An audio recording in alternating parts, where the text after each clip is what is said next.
Sometimes we just don't know what can happen when we open ourselves up to possibility. This afternoon I had a service call, and it was a second visit to a site, and it was one of those service calls where there's all these things you got to go through. You've done it a bunch of times. It's not all that exciting and fun, and so I wasn't really looking forward to it. It was going to be an hour and a half to 2 hours, and I just wanted it to be done so I could be gone. But I got there, and instead of just looking at it as a chore, I put my brain in a different gear and thought, you know what?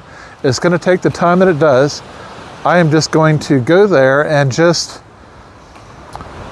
leave myself open for just the curiosity of how things could possibly go.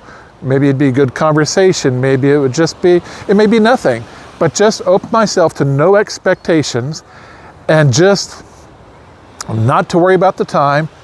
Don't care about what needs to be done. I could do it with my eyes closed in my sleep practically, and just go and be and just kind of immerse in whatever happens, right? And so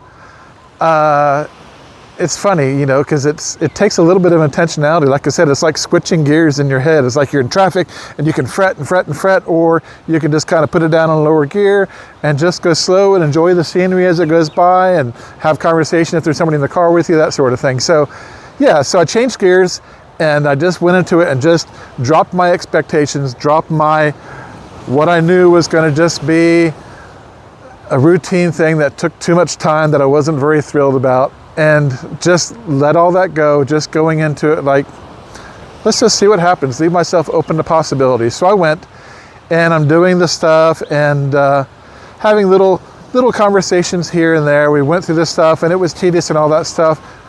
Oh, sorry, let me rewind. So I'm waiting for everybody to be there for me to do what I've got to do, and this is in a home, and it's two folks who are a couple that's elderly, older in years. I don't know. My whole definition of elderly is, I don't know what to do with it anymore. But anyway, they're older than me by 25 years or more, and which doesn't seem all that old. Anyway, older than me by a bit. So getting ready for everybody to be ready, and the fire alarm goes off, their smoke alarm. And they've got just the one in the house apparently, and it's just a residence, so it's not wired to other people's buildings. So apparently it's theirs. Well, there's no smoke, there's no smell of smoke, there's no fire, but it's loud, and the dog is kind of freaking out. And so anyway, he took the dog outside on the porch, and so she's like, well, we got to do something about this. I said, well, do you have a ladder? And so she does, and so we get the ladder, and this is up at the upstairs above the open stairway, so it's, from where the fire alarm is down is a pretty good fall if one were to fall, right? So anyway, there's enough room beside it where I can put the ladder up, and I do, and get up there and just kind of lean over to do that. And I didn't want her or her husband to do it, but she was kind of intent on doing it. It's like, no, you can't, but you can't leave it this way either, And so I went up there and did it for them, and did it safely and got it off, and took the batteries out. So, anyway, so that crisis was averted. And so that kind of, saved the day, and they were very thankful, and the dog was thankful, and it was kind of bothersome. So I was glad to have that out of the way, and we got down to the business at hand and all that. So anyway, we finally got all this stuff done, and we were all glad to be through with it, because we just had to go through the necessary steps to get it done. Once that was all done, though,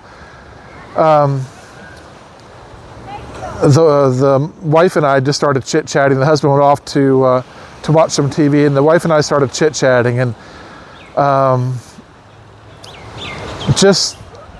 thought, it's been 2 hours. I could pack my stuff and get on out of here and be done with this, right? But I decided, she seemed like she wanted to talk, so I was like, I don't really have to be anywhere. The boring stuff is done, and that was not tedious because I didn't make it tedious, but it was done and gone now finally. So I've got some time. I'll just talk a little bit, and initially I kind of felt like I was almost doing her a favor because she wanted to talk, but I didn't let myself go into that spot where it was just all about her and I was just sacrificing, you know what I'm talking about. So it's like I went into it, it's like, okay, don't do like this is doing her a favor. Just go in and have a conversation to see what happens. So we're talking a bit, and she came out here in 1968 and worked on this sailing schooner and used to do dive lessons, and she, you know, back before everything was developed here, she was here, and so she talked about what the island was like back then, and then she works at the whale sanctuary, and was talking about that a little bit, and I had mentioned to her, you know, I forget how we get into it, but anyway, we got into just plants and gardens and stuff, and we've got a number of plants at the condo, and my sister and I, and my sister has them, but I get to enjoy them too. So anyway, we talked about that and how she's really good with orchids and stuff, and she kind of lit up, and she says, did you know that I raise vanilla orchids? I said, no, I didn't, but I've only recently heard a little bit about that, and that's kind of a big deal.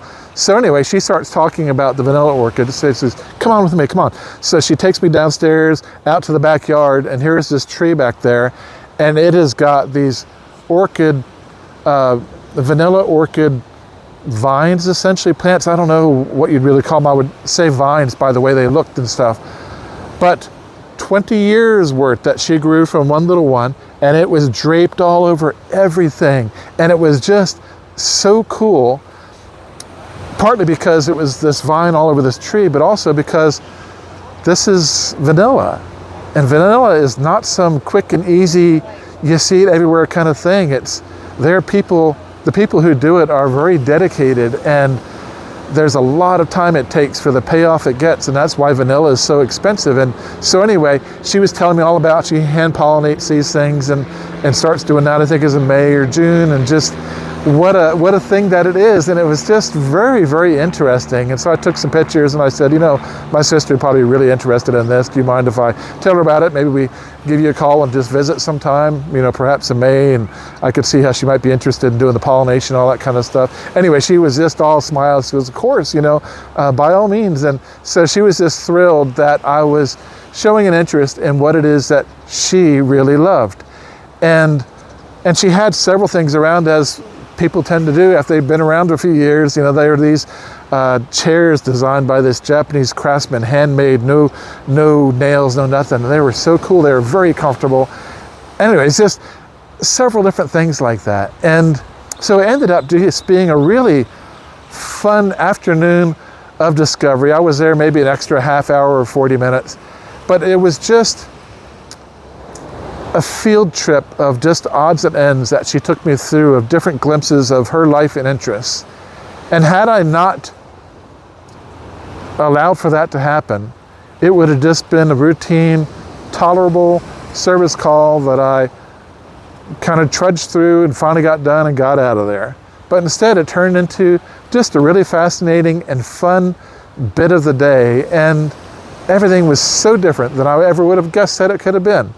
And I think that is the cool part about wonder and curiosity, of dropping expectations, of just making room and making allowance to just go into something totally open-minded and just see what happens, where it goes. Because I've been doing this more and more lately, and it almost always will. You just engage in a conversation, and I don't know what it is. We get these notions that people that we interact with are not really fully people, like they don't have lives of their own, but we do.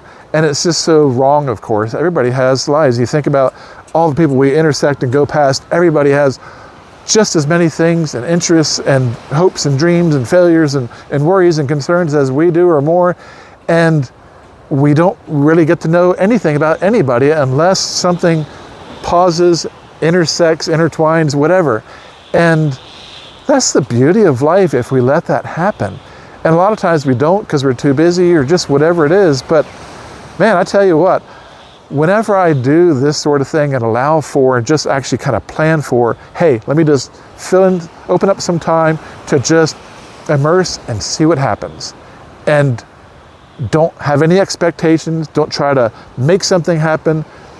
let someone, their interests, their inclinations, whatever's on their mind, let that happen. And just see. And I don't know, it's fascinating. There, you know, as we get older and, not even older, just, it's like because of all the streaming stuff we have out there, the whole internet, YouTube, all these other things, we can be aware of and kind of experience, vicariously and learn about everything and anything under the sun. And the things you can come across sometimes, it just is mind-blowing. It's like, what? I didn't even know that was a thing.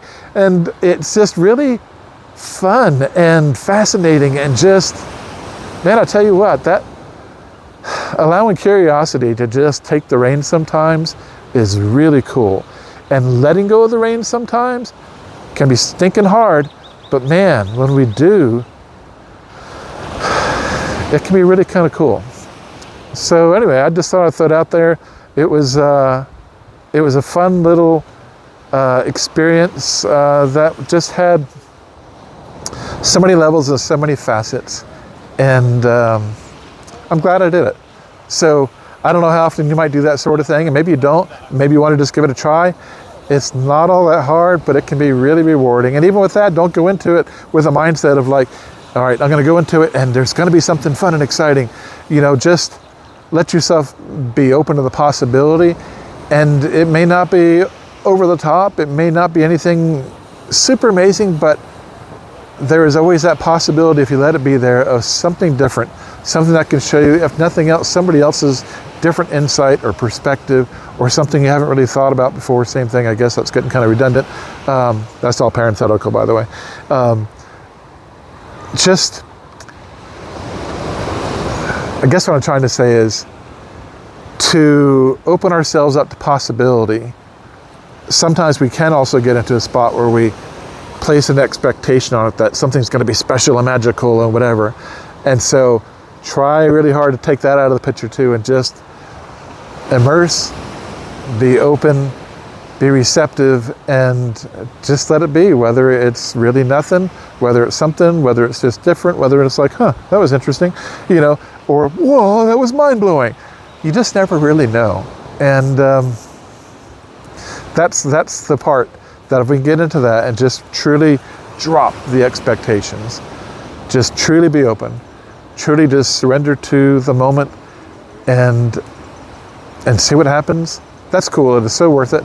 I would love to hear what happens for you, and we'll catch you next time. Thanks for listening.